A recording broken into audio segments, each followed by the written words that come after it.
আসসালামু আলাইকুম। কেমন আছেন সবাই? আশা করি সবাই অনেক ভালো আছেন। আমি আলহামদুলিল্লাহ অনেক ভালো আছি। ২ দিন আগে আমার ব্লেন্ডারটা নষ্ট হয়ে গেছে। দেন দোতলা এক ভাবির কাছ থেকে আমি শিলপাটা নিয়ে আসছি। আমার কোনো শিলপাটা নেই। তো আমি এখানে মসুর ডালের বড়া করব। তার জন্য মসুরের ডাল বেটে নিচ্ছি। দেন বাটা শেষ। আমি এখন সব উপকরণ দিয়ে নিচ্ছি। পেঁয়াজ, মরিচ, আদা রসুন বাটা, জিরে বাটা, হলুদের গুঁড়া, লবণ দিয়ে এটা আমি ভালোভাবে মেখে নিব। দেন মাখা হয়ে গেছে, আমি এখন এটা ভেজে নিব। আজকের রাতের জন্য রান্না করা হচ্ছে লাল শাক ভাজি, ডিম ভুনা, ডাল, বড়া আর হচ্ছে মাছ রান্না করেছি, বড় মাছ। এই হচ্ছে আমার আজকের রাতের জন্য। তো যখন ইফতার করতে বসি বা সেহরি খাই, বাবা মাকে খুব মনে পড়ে, ছোটো ভাই বোনকে খুব মিস করি ওই সময়টা।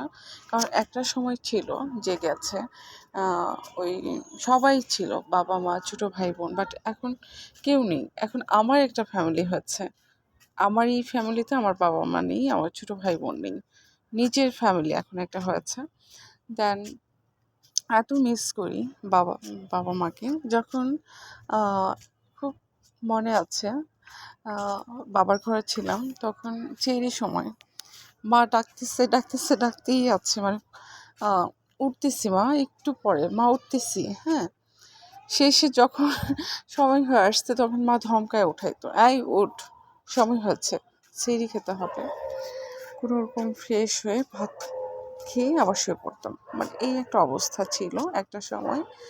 ইফতারি খেয়েছি, সবাইকে মা দিয়েছে, তবুও ওর প্লেট থেকে ওই নিচ্ছে, ওর প্লেট থেকে ওই নিচ্ছে, এরকম একটা সময় ছিল। বাট এখন নিজের একটা ফ্যামিলি হয়েছে, নিজে 3টা বাজে উঠি, ভাত রান্না করি, তরকারি গরম করি, আমি এখন সবাইকে মানে ডেকে টেকে তুলে আই, উঠো সময় হচ্ছে। মানে এই যে একটা মানে খুব খারাপ লাগে, খুব মিস করি নিজের বাবা মাকে, ছোটো ভাই বোনগুলাকে। আমার বাবা মার খুব ইচ্ছা হজ করার। আল্লাহ যেন আমার বাবা মার ইচ্ছাটা পূরণ করেন এবং আল্লাহ যেন তৌফিক দেন, এটাই বলবো, আর কিছু বলার নাই। তো আমি এখানে বড়া ভাজা হয়ে গেছে। দেন আমি এখানে এখন বুট গরম করে নিচ্ছি। আমি অনেকগুলো বুট, মানে 3-4 দিন খাওয়া যাবে এরকম বুট আমি রান্না করে নিয়েছি, নিয়ে ফ্রিজে রেখে দিয়েছি।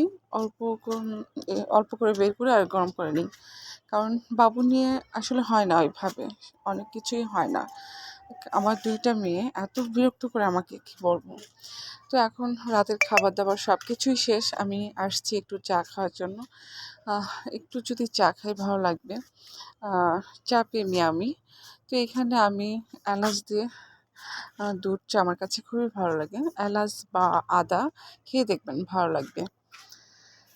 তো আমার এটা হচ্ছে আজকে এই পর্যন্তই। সবাই ভালো থাকবেন। আমার ভিডিওগুলো যদি ভালো লাগে প্লিজ পাশে থাকবেন, এই আর কিছু বলার নেই। আল্লাহ হাফিজ।